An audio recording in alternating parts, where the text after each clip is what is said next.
All right. Good afternoon, everybody. Welcome to this meeting of the Deep Creek Watershed Board of Zoning Appeals for April 18th, 2024. At this time, we'll request that everybody please turn off their cellular devices during the meeting. I will call the meeting. We have a quorum present, so at this point, I'll call the meeting to order.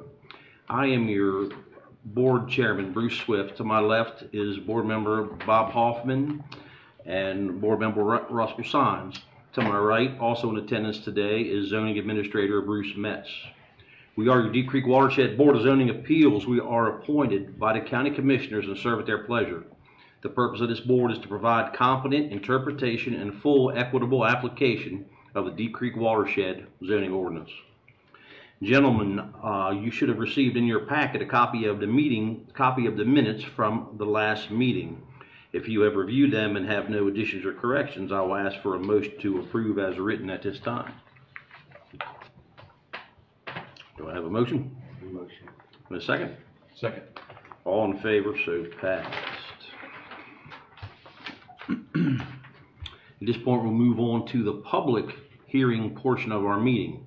This board is a quasi judicial proceeding. All board decisions are based on the provisions outlined in the zoning ordinance. We have, I think everything today is a variance. Is that right, Bruce? Yes, sir. So today we're hearing just one type of case, in which they are variances. You should make yourself familiar with the requirements for a variance. When we get up here to speak, you should be able to speak to the requirements in the ordinance, and please keep your testimony to that. Any persons intending to offer testimony, I will swear you in.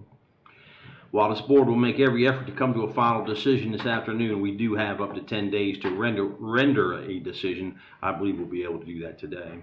Decisions by this board can be appealed to the Circuit Court of Garrett County for a period of 30 days from the date of the board's decision. For the benefit of those in attendance as well as those watching online, we request that you step up to the microphone when you're presenting testimony. All right, Bruce, would you like to read in our first case? Ready to go. First case is a variance, VR 837, an application submitted by Ken and Lisa Walls for a variance to allow the construction of a 24 by 24 accessory garage to within 8.5 feet of the front setback and 30 feet to a second front setback. This property is located on an intersection, located at 626 Skippers Point Road, Oakland, Maryland 21550, tax map 57, parcel 391, lot 1, grid 11, and is zoned Lake Residential 1. Okay. And I believe Mr. Walls is here to present that case. Do we have any letters in favor or in opposition to this variance? I did not receive any communications for this case. You are Mr. Walls? I am. You're going to present testimony in this case today? Yes, sir. Would you raise your right hand and repeat after me?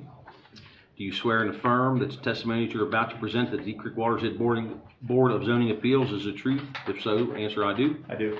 State your name and address for the record, please. Ken Walls, 626 Skippers Point Road, Oakland, Maryland. Please proceed. Thank you. My wife and I purchased and renovated the home at 626 Skippers Point in 2020. We established permanent residency here that year and moved up here from Baltimore County, and we've been here since.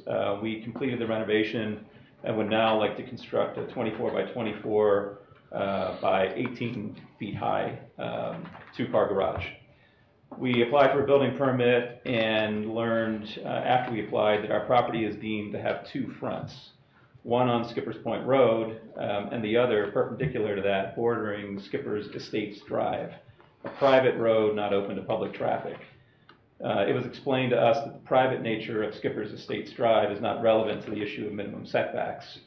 As indicated on the site plan that we submitted with our application, our lot is bisected by a stream that leads to the lake, to Deep Creek Lake, and which constrains the placement of the garage on both the south and east sides. such that it's not possible to construct the garage without a variance to the minimum front setback requirement from Skipper's Estates Drive to the north, and to a lesser extent from Skipper's Point Road to the northeast. The location of our well also limits the ability to place the garage any further to the west. Therefore, requesting a variance to the pertinent sections of the Deep Creek Watershed zoning code. Okay, thank you. Board members, you have any questions for Mr. Walls?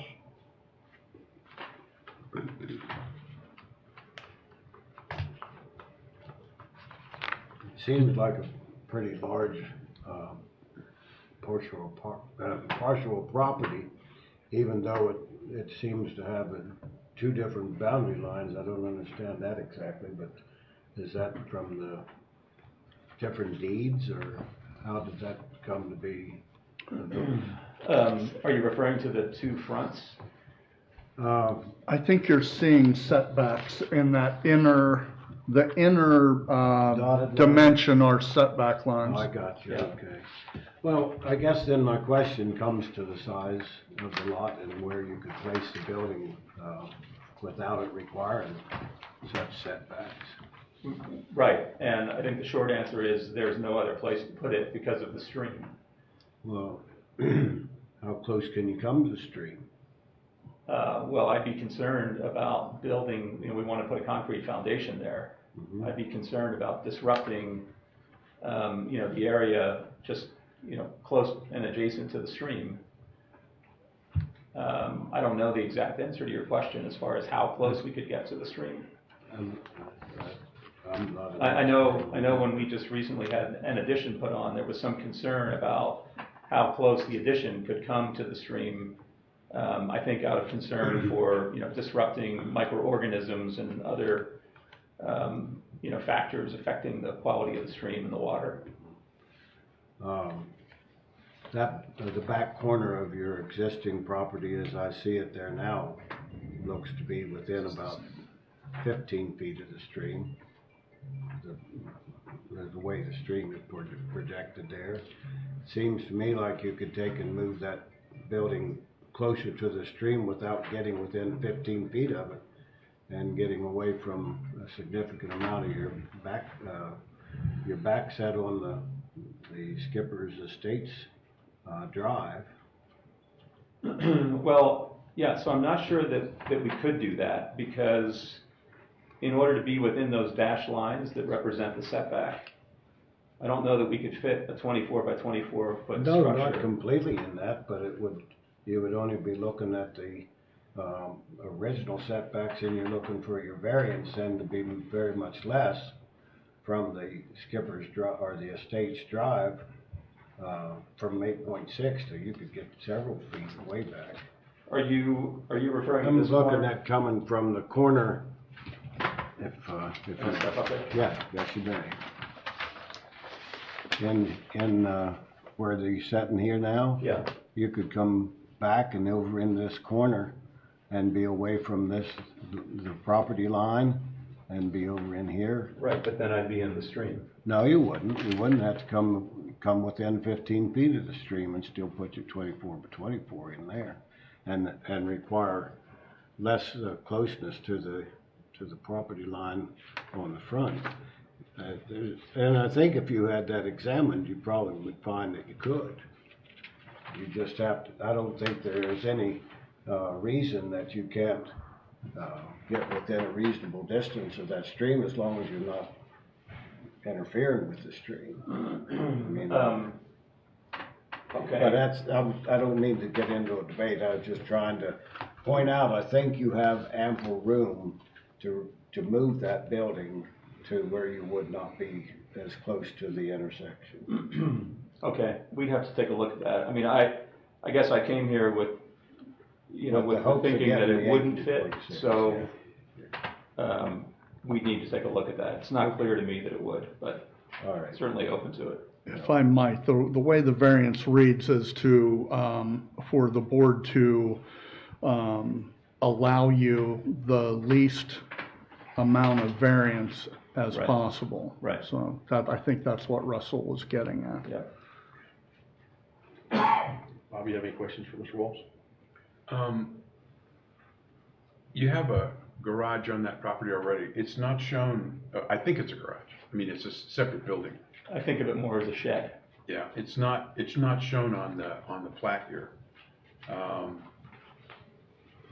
Did you give any thought to modifying that so that you could use that for a garage? I did, but we can't expand it. Again, we can't expand it to the south due to the stream. We can't expand it to the north due to our well, which is about 8 feet away from the north side of that existing garage.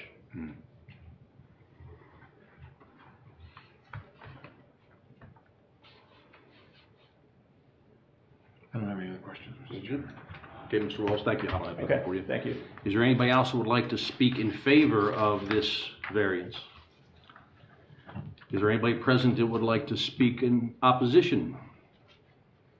Okay, at this time, we will close the that part of for that variance. We're going to hear all 3 variances, and then we'll go into deliberation at the end and decide them all. So you're free to wait for us, or however you want to do it. So we'll move on to our case number 2 for the day. Second case today is a variance, VR 840, application submitted by Brian and Christina Weaver for a variance to allow the construction of an addition to connect a detached garage to their home. This proposed construction would place the single-family residence to within 34 feet of the front setback. The property is located at 448 Clark Lore Road, Swanton, Maryland, 21561, tax map 59, parcel 14, grid 15, and is zoned Lake Residential 1 as well. And Mr. Brian Weaver is here to present that case. Did we receive any letters in favor or opposition of this variance? We did not receive any letters. I received several phone calls in regard to this in opposition, but nothing formalized. Okay. I suspect you're Mr. Weaver going to speak in favor of this. Please raise your right hand and repeat after me. Do you swear and affirm that the testimony you're about to present the Deep Creek Watershed Board of Zoning Appeals is the truth? If so, answer I do. I do. State your name and address for the record, please. Brian Weaver, 448 Clarksville Road, Swanton, Maryland. Please proceed. Wonderful. Thank you, gentlemen. Each of you has a present package that was submitted. We do. If it'd be helpful, and maybe we can look through all the exhibits before I go into comments, if you'd like to, or however you We have looked at it, and we have visited the site. Okay. Oh, great. Mhm. Okay. So you have a sense of it. So then very familiar with the layout. Would it be helpful to be fully compliant with your inquiry and preparation for this? We've prepared a page and a half statement. I'd be happy to kind of read through this and discuss it as we go, or however you'd best like to go through it. It's a fairly straightforward case, as is depicted and as you would observe on the site. But if you'd like me to go through the statement, If it pertains to the ordinance, go ahead and recite, please. I'll take some topics for creation of a breezeway between our existing home and our existing garage. So it's important to know there's 2 pre-existing structures, and this variance arises from our desire to place a weatherproof connector between the house and the garage. Without the breezeway, everything's fully compliant with regulation. Having stated that, let's get on into it.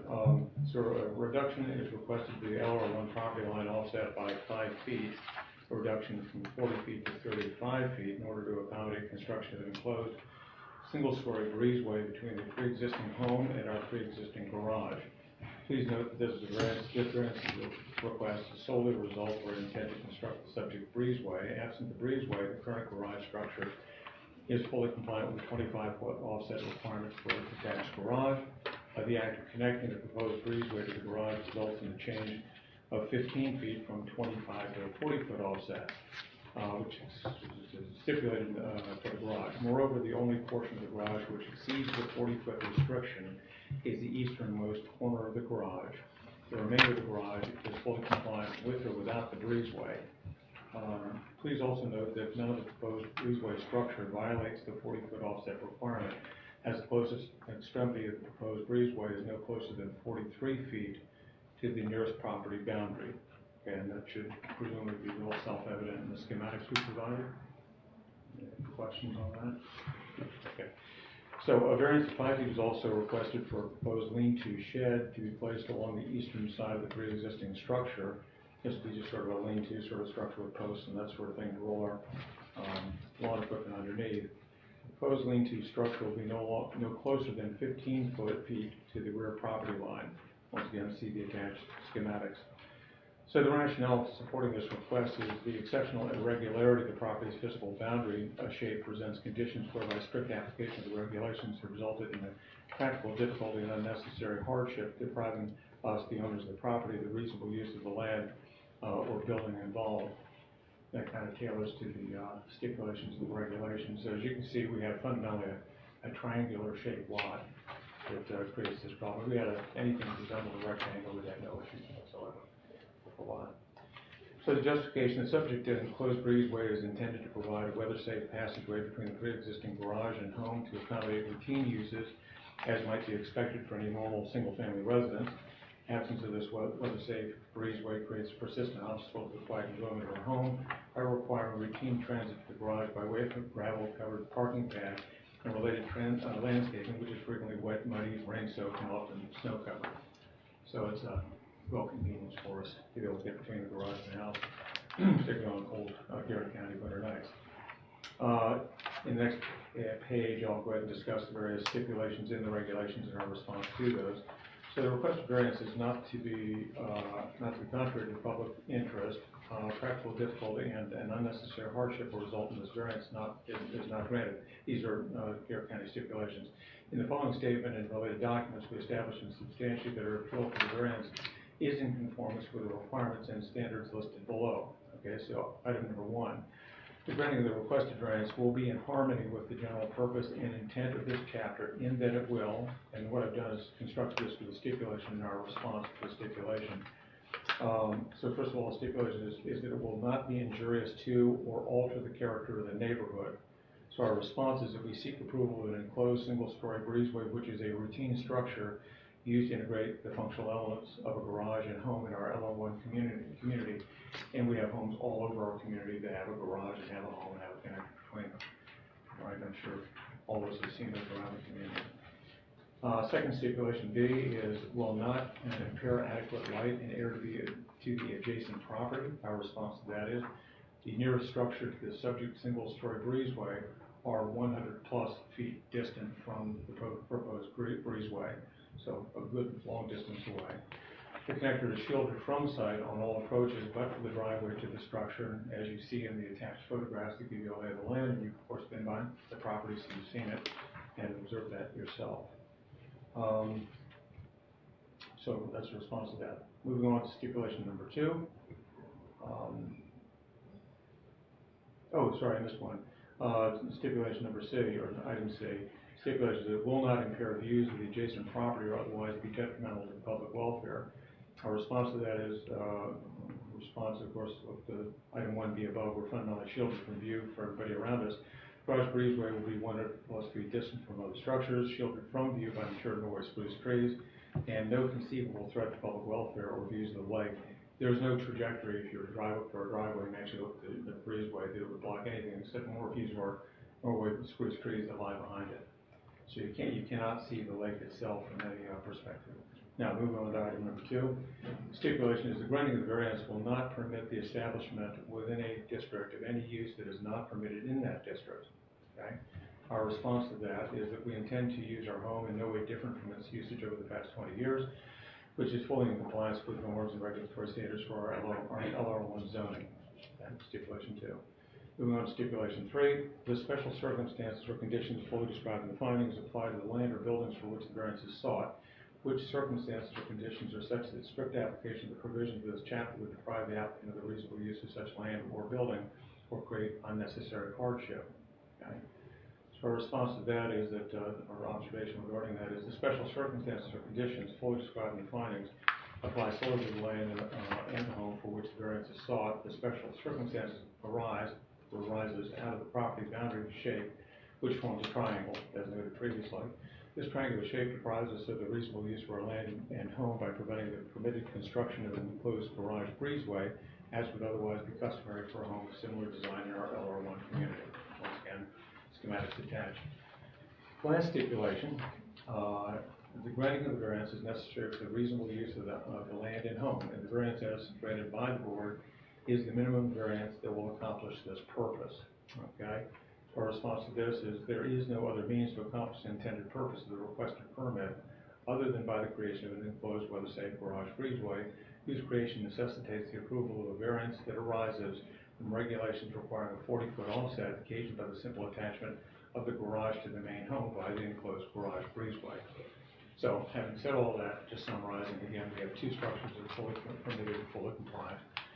Simply the matter of connecting the two with a breezeway that more than meets the requirements of the offset. That technicality creates a variance problem of a 5-foot intrusion into the 40-foot offset at the most extreme eastern corner of the garage. Okay, so relatively minor, we have some conditions that are unique to our lot. We'd certainly appreciate your consideration of our request for variance. Okay.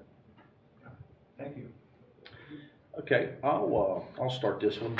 I'll be honest with you, my problem with it right up front is that this place was built in the early 2000s during our current zoning, when our current zoning ordinance was in effect, and it's in compliance now. The framers of our zoning ordinance require different setbacks for detached versus attached garages. And so by granting this variance, we would be basically making it non-conforming when it's out of a non-conforming use, out of an already conforming structure. Mm-hmm. That bothers me a little bit. We're supposed to, I think I'll respectfully disagree with on some of your statements. I don't see a practical difficulty. It's been used in this application for 20-some years, so I'm struggling with a few of them things. So, may I respond? You may. Okay. I got to tell you, after 20 years of previously hauling a bunch of single-digit infants back and forth between the garage, now in my advancing years, contemplating winter nights, trying to get from the garage to Garrett County winter night to our home, it would be really nice to have a connector. It is unusual for homes in this community to not have them. So it has presented an issue. Please just talk to the board. You'll have your turn, ma'am. So anyway, I just got to tell you, it's personal. It's a significant inconvenience. It's freaking muddy. It's a mess. And slugging back and forth to that garage, you got a screwdriver in the middle of winter night. I have to repair something and go right back out for a pair of pliers. Boy, oh boy. You know what I'm talking about. And having a connector in my own garage would really, really, really make a difference. And I'd also remind you guys about, again, the nature of the request, and yes, it would result in a variance. So there's a lot of policy issues that you have to wrestle with. But I would note that it is a very oddly shaped lot, as you can see, and the intrusion is a matter of, it is so to speak, a technicality. It changes our boundary offset. But it's not like the entire garage suddenly becomes offset. And there are variances that have occurred in our community. Our next door neighbor, as a reference point, some of you gentlemen may have approved variance that moved their entire home several feet toward the road as a variance to accommodate their, without justification, desire to simply create more room for themselves and move their home closer to the road. So we have had variances in our immediate community that have to do with violating offset guidance. That specifically is 478 Parkville Road. In our case, it's simply the corner of it. If you were to take a rule and simply draw a line that's parallel to the existing line, essentially 5 feet in, it's about a 5 foot from the corner, about 5 feet from the corner of the garage is the nature of the offset. So that's the totality of the part of the structure creating this regulatory conundrum we're wrestling with here. And once again, I would hope that the board can find its way to accommodating that in order to allow us to have a breezeway to our garage. Okay. Gentlemen, you have any questions for Mr. Weaver? Yes, sir. Were you the original builder? or the owners? I was not. So you bought it as was? As it is, and perhaps not an unusual circumstance for York County homes. So, That home is chock full of all kinds of surprises. Yeah, no, you answered my question very well, thank you. Yeah, no problem. Good? Yeah, wonderful, thank you. Thank you. Okay. Is there anybody else present that would like to speak in favor of this application? Please stand up.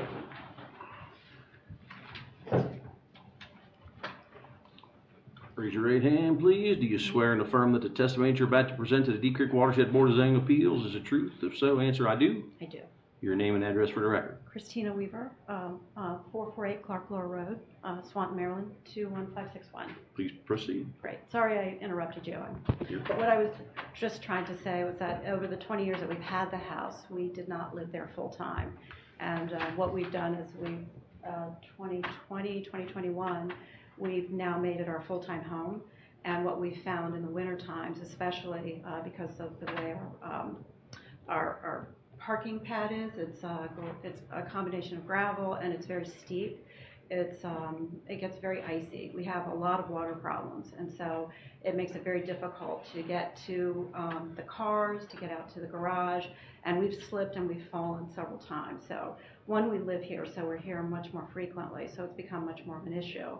And two, it's just, as we're getting older, we just feel like it's something that we need, so I wanted to add that. And then I think to Brian's point, my husband's point, we didn't think that it would be that big of an issue simply because of the next door neighbors who also got a variance because of their garage. And I brought their paperwork with me, and I don't want to make this a whatabout or anything. It's just, it seemed like it was reasonable given what's been going on with our neighbors as well. So hopefully you'll give it that consideration, and I appreciate your time.